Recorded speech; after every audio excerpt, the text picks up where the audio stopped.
I am really sick and tired of being a part of this materialistic society. It seems as if everyone's priorities are in the wrong places.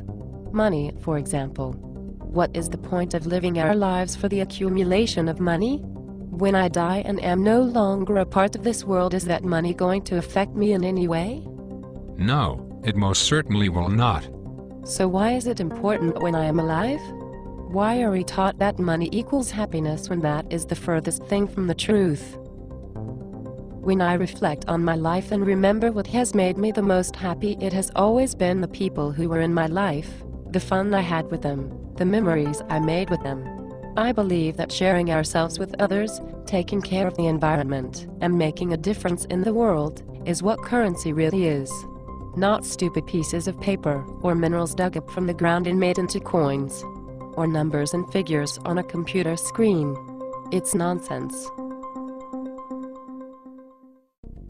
I have thought about this for a long time, and in all my years of self-reflection I have come to the conclusion that money breeds scarcity, and it makes people distrust one another.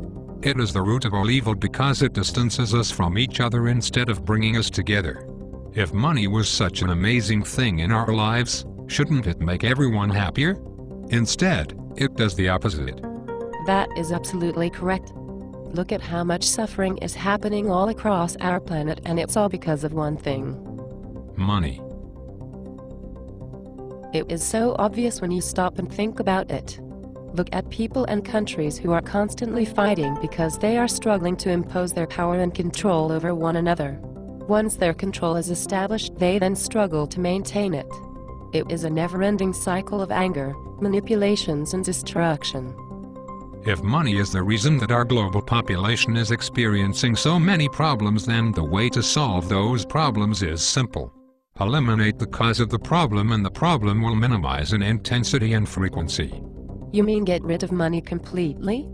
Correct. But how can we get rid of money? It is so ingrained in our minds and society. Everything revolves around money. You cannot go a single day without exchanging money for a service or a product somehow. That is exactly my point. In order to survive, you need to have money. That money is exchanged for a product or a service. Let's use the example of food and shelter. If I have the money to buy food and shelter, and you do not, eventually you will start feeling resentment towards me, since I am comfortable and enjoying life, while you are suffering and trying to figure out how to survive. I see. Over time you will become increasingly desperate to find ways of accumulating the same things I have. You may even resort to violence. That violence is what we see on the news. It is not that people are bad and are doing bad things, they are simply trying to survive in a backwards society. So the solution is make sure that everyone has food and shelter, correct? That no one is left out of having the basic necessities of life. Exactly. If everyone had... Hold on, let me interrupt you and see if I understand your concepts. If everyone had the necessities of life, then nobody would fight over someone else's belongings because they themselves would already be in possession of them. People would be much happier. If everyone is happier, then we would also be safer, as we would not be afraid of who might hurt us due to feelings of resentment and anger because of having something they don't. Money is what is holding us back from this particular existence because it keeps people against each other instead of coming together and taking care of one another. As long as money is what we measure life with, we will always have social, political, and national problems. I believe you now understand. Peace is possible. Now you know why we need to eliminate money from society, in order for everyone to be happier. We will now discuss how we can achieve that. For a long time now we have lived in a monetary society. A society that is built around the circulation of money in order to go about daily life. However, the time has come for us to evolve into a new way of living. A resource-based economy is the most logical system to embrace. It is a system which takes into account the global resources available to all human beings.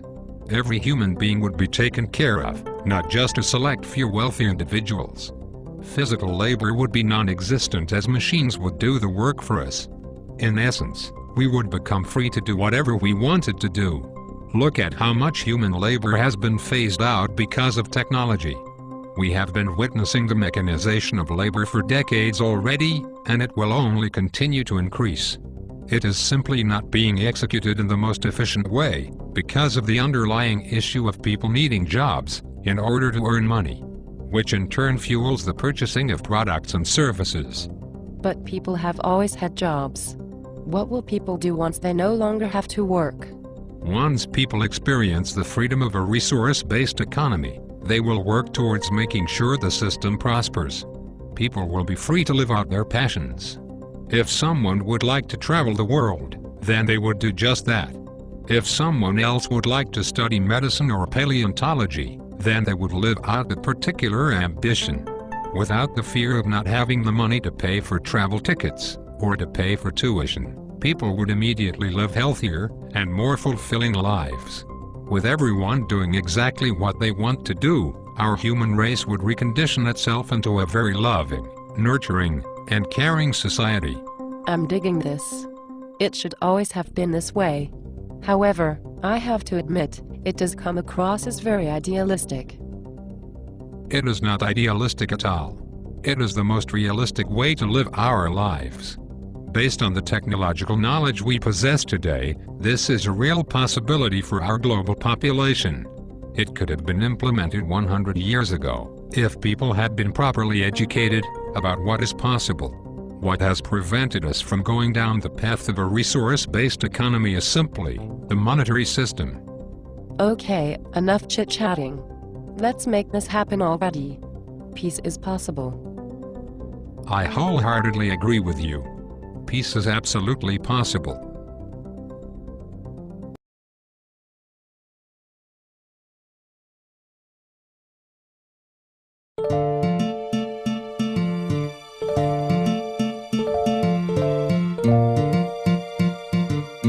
I recently had a conversation with someone about changing our way of thinking for the benefit of our human race.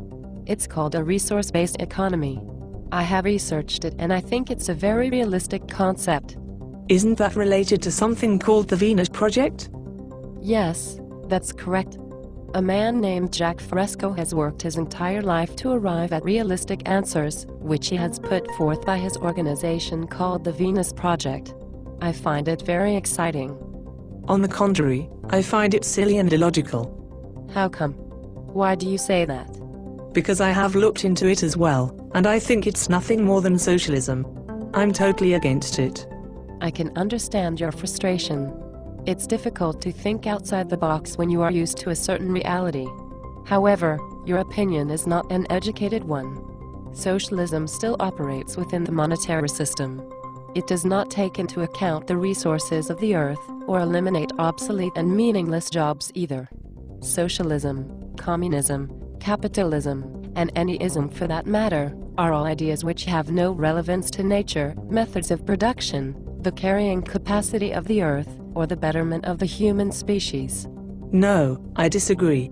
With capitalism, people are rewarded for their hard work. The betterment of the human species comes from people competing with each other. Competition forces people to work hard for their rewards. If people don't work, then they don't get rewarded. Isn't that motivation enough for people? It's a simple concept, so why do we have to change it as you say? What is wrong with the way things are right now? Because, with the way things are right now, we are using the monetary system to try and solve our problems. Problems are not solved entirely. Since people do not have enough money to solve everything, they prioritize where to spend the money they do have. In the process, new problems are formed. There are also the issues of wealthy individuals who have the money to revolutionize certain aspects of society for the betterment of every living organism on this planet, but choose not to, because it's counterproductive to them making a profit. Our problems are technical, not financial, and can be solved by technology, not money. But as long as we operate from a monetary system, we will never truly solve any of our problems. We are just churning them around like someone churning butter. Capitalism does not utilize our resources responsibly. Instead, it exploits them. In my opinion, that is hardly a simple concept. Money is a resource, is it not? You said yourself that wealthy people have the money to revolutionize certain aspects of our society.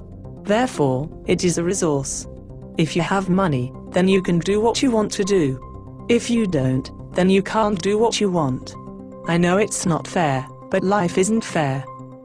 Money is not a resource, and it doesn't represent resources either. It does not have any relationship to the natural order of things. Money is only relevant in society when natural resources are scarce. It is built around constant, narrow-minded consumption with no regard whatsoever for the environment. I cannot picture a world without money. We have always lived with it. This comes across to me as some sort of modern brainwashing. We need to move forward into a reality where poverty, war, and environmental destruction are not tolerated any longer. What you are feeling is fear from letting go of your attachment to your current reality. Because of the conditioning that is directed upon you from governments, the media, religious institutions, and businesses. That is where the true brainwashing stems from. These institutions have a lot to lose if our current system were to change. But look at how much we are losing every single day, with environmental damage, human exploitation, and poor people dying in countries that are abundant in natural resources. But it's human nature to be greedy. It's human nature to not care about our surroundings, or even other people. The only person I really care about is myself. The only goals I want to see being accomplished are my own. I could care less if everyone else is not being taken care of. What is most important is my own survival. That mentality is what is going to destroy our human civilization and the environmental balance of this planet. Wow! That is a really bold statement. So I am going to be responsible for destroying the human race, simply because I am looking out for my own interests? I'll repeat myself, you cannot change human nature. There's no such thing as human nature. That is simply a justification for keeping things the same. We will not move forward as a civilization until people learn to identify and break down their own indoctrinations. It sounds to me as if you are wanting some sort of utopia. You are aware that the Venus Project cannot, and will not, deliver us a utopian society, right? I am fully aware that our reality will not be a utopia. That is not the expectation of a resource-based economy. It will not be perfect. However, remind yourself that our problems are technical, not financial. A resource-based economy is the best route to take based on our current technological knowledge, in order to utilize those technologies efficiently. I agree with you, in that it will not be a utopia, but it will certainly be a lot better than it is now. I myself am enjoying my life, and I don't want things to change. I have lots of money in the stock market. More than most people. I'm powerful because of the influence my money provides me. The ideas we've discussed here are intriguing, but I don't believe that this can, or will ever become a reality. I am sorry to hear that. Hopefully in the future you will realize that this new paradigm is the most rational step to take for our human civilization. One that would benefit every single living thing on our planet.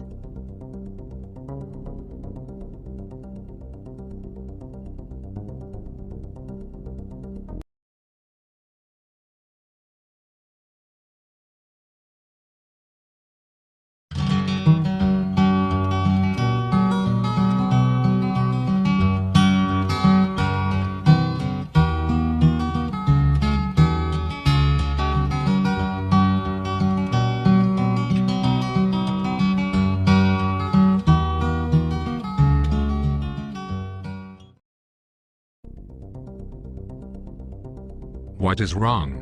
What seems to be the matter? I guess I'm realizing that not everybody will be receptive to the concept of a resource-based economy. Do not take it personally. People are so accustomed to their scripts that when offered a new paradigm, a lot of people will react to it with offense and anger. How will a resource-based economy become a reality when people are so against it, simply because they are so used to their current conditioning? Let's use the analogy of someone being in a long-term abusive relationship. Some individuals who find themselves in that situation will continue to stay in that relationship, even though it is painful, because the pain is familiar, and because of the time invested in it. The choice to leave an abusive relationship occurs when the pain and fear of not knowing what happens once they leave is less than the pain and fear of continuing to stay in it. Does that make sense? Are you saying that people will not be open to the Venus Project until the pain and fear of staying in the monetary system is so great that people will leave that system to look for a better one? Precisely. People choose to change their reality once they know they deserve better. Until then, people allow their reality to stay the same, because that is what they are accustomed to. Social change does not arise due to intellect, it comes about by people suffering. When people no longer have respect for our current system, they will then seek out a new direction. To me it seems as if the monetary system is an abusive relationship. Indeed. To both human beings and our environment. It is essential that our global population learn to live harmoniously with the environment. The reason we exist in the first place is because our environment allows us to interact with it, and therefore, survive because of it. The mentality that we are superior to nature is a dangerous one to have. From a young age we are taught that we are separated from nature, that we are disconnected from the environment because we possess intelligence. We are an inherent and interconnected part of our global environment. A resource-based economy would bring us back to the fundamental and unavoidable fact that we survive through a symbiotic relationship with the environment. To put it into perspective, all the atoms, molecules, and chemical compounds that make up your body, your house, your city, our ecosystems, our planet, and our solar system, all originated from the supernovas of stars in our galaxy. How can we possibly say that we are superior to nature, when from the beginning, we have always been molecularly bonded with everything around us? We are intimately connected to the environment in ways we have yet to discover and understand. Since we are on the topic of planets and solar systems, do you think that space exploration will be a reality for every single person on our planet one day? Unquestionably, the answer is yes. However, I don't feel that our civilization is mature enough to venture out into our cosmic backyard. How come? The USA, Russia, Japan, Canada, China, and plenty of other countries have all head out into outer space. The USA has planted their national flag on the moon. Does this mean that the USA has ownership over the moon simply because they arrived there first? Will the USA start selling property on the moon, and if so, who gets to own those properties? Once again we come back to the issues of the monetary system. I think I see where you are going with this. Nationalism is an artificial boundary, which needs to be taken care of first, prior to departing into outer space. If we are not leaving Earth as one people, then we are not yet ready. Nationalism fosters the mentality that we are disconnected and are different from each other, just as we are taught that we are disconnected from nature. It also stimulates destructive materialism. For instance, whatever resources are found in Iraq are in Iraq's possession. Other countries take those resources by initiating and executing war. The Venus Project declares that the world's resources are the common heritage of all the world's people. I am realizing that the common theme society teaches us is that we are separated and distanced from everything around us.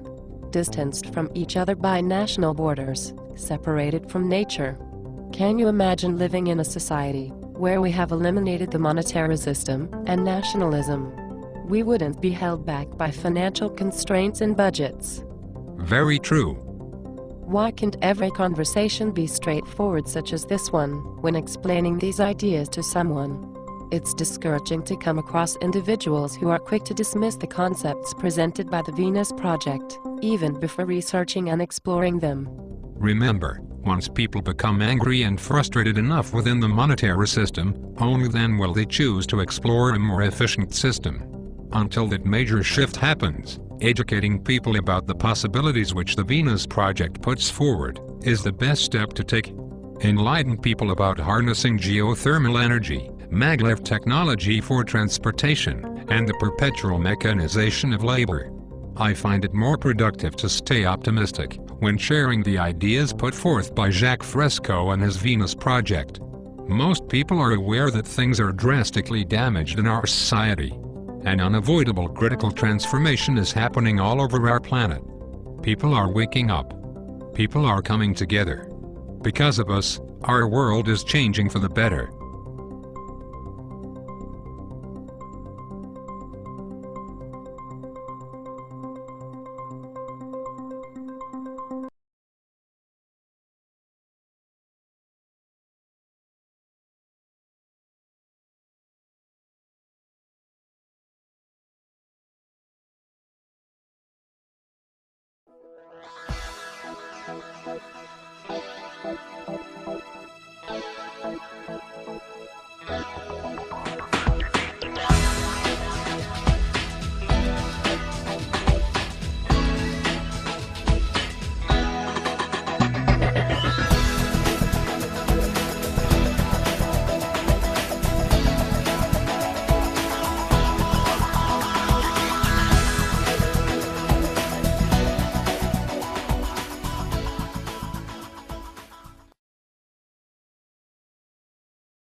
Greetings. Welcome to the Venus Education Center. Today we will discuss the history of humankind. Specifically, how human beings moved away from the monetary system and embraced a resource-based economy. Our lesson begins 200,000 years ago. We see evidence of modern human beings first inhabiting the Earth at this time. 190,000 of those years were spent as hunter-gatherers, living in small nomadic groups. That means communities traveled seasonally with their pasture instead of settling down in one place. The first great revolution came with the invention of agriculture, 10,000 years ago. Humans now lived as farmers in permanent settlements and learned to domesticate animals. This led to the first surpluses, which then led to cities and civilization. The formation of states and military forces appeared 6 millennia ago, followed by the first expansive empires close to 3,000 years ago. These empires spread influential religions, such as Hinduism and Judaism. We saw the Middle Ages, from the 5th to the 15th century. The early European Renaissance is seen between the 14th to the 17th century. The 17th century brought about the scientific revolution. The Industrial Revolution appeared in the 18th and 19th centuries. The information age at the end of the 20th century would bring the global population together in the realization that we are all interconnected with one another. However, during the 1900s and into the early 21st century, human beings began to negatively alter the state of the Earth's ecosystems. In only 60 years, from the 1950s, the Earth experienced more severe environmental changes due to human influence in comparison to their entire 200,000-year history. This period in history was incredibly wasteful. The monetary system fostered and rewarded a mentality of neglecting environmental responsibilities. Much of human life was corrupt. Half the world's poor lived in resource-rich countries. The richest 2% of the population held half of the world's wealth. World governments spent 12 times more on military spending than on aid to developing countries. 80% of the energy consumed came from fossil fuels, even though it was an outdated form of energy. Fear of scarcity and greed were created and amplified. The direct consequence of this was that humans had to compete with each other in order to survive. True change ultimately arose not through politics or financial bailouts, but by a new way of distributing resources. In the year 2027, the monetary system completely collapsed. The world was essentially bankrupt. This historic collapse transpired due to the energy crisis, arable land depletion, along with the lack of clean water.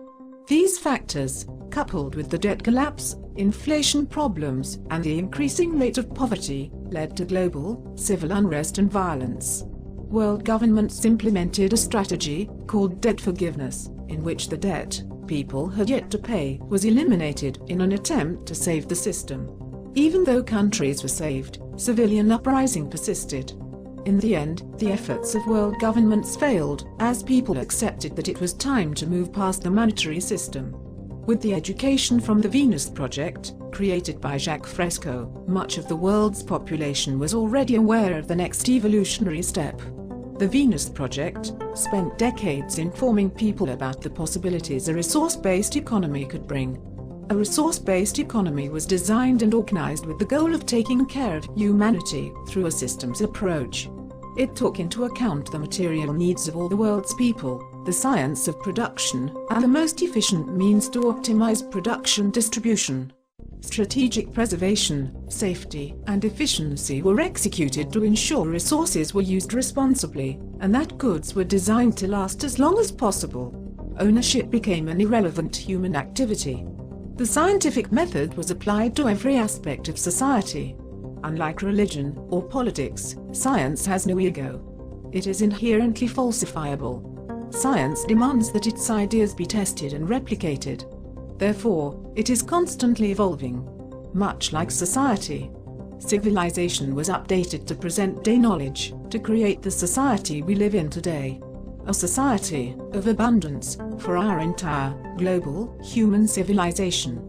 This type of economy eliminated exploitation, corruption, class, limited technologies, pollution, war, and poverty. Revolutions were no longer distanced by centuries, but now occurred within decades of each other. The clean energy revolution came to fruition in 2013. With the paralyzing influence of money abolished, new, clean energy solutions were no longer hindered. Abundant, renewable clean energy was implemented into every single aspect of society.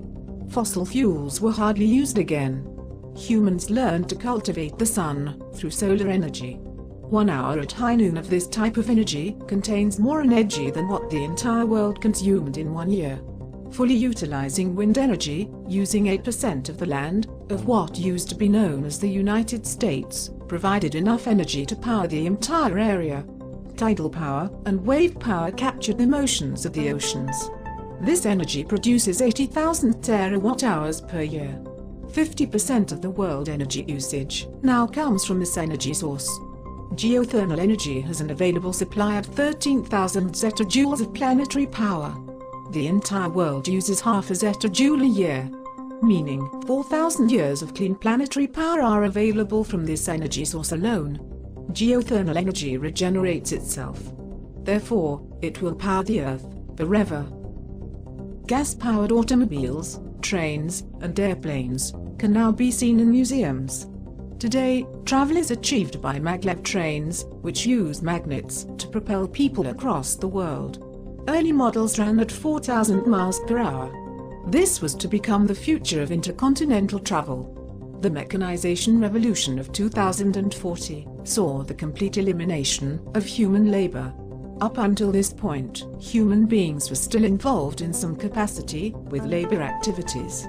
All human labor was now meticulously executed by machines. The nano-revolution of 2050 was astonishing. It brought about the mastery of arranging and rearranging atoms. Diseases were eradicated. Garbage, from a generation ago, was completely recycled into useful elements. Replicators could synthesize any food a person cared for. Nanotechnology became the engine of abundance. And what became known as the conscious revolution of 2080 came about due to an entire generation of people who grew up in a resource-based economy. This generation didn't strive to live a life of empty materialism. Instead, people enjoyed becoming scientists and problem solvers. They looked back at the previous generation with disbelief that the monetary system lasted as long as it did. For a while, it looked bleak for humankind. There was great uncertainty whether we would survive our infancy as a civilization. However, with the help of caring citizens of the Earth, the monetary system was eradicated and a resource-based economy was implemented. Humans now live cohesively with their global environment. In a constantly evolving society that is continuously updated with new information, new technologies, and new ideas, humankind survived and prospered.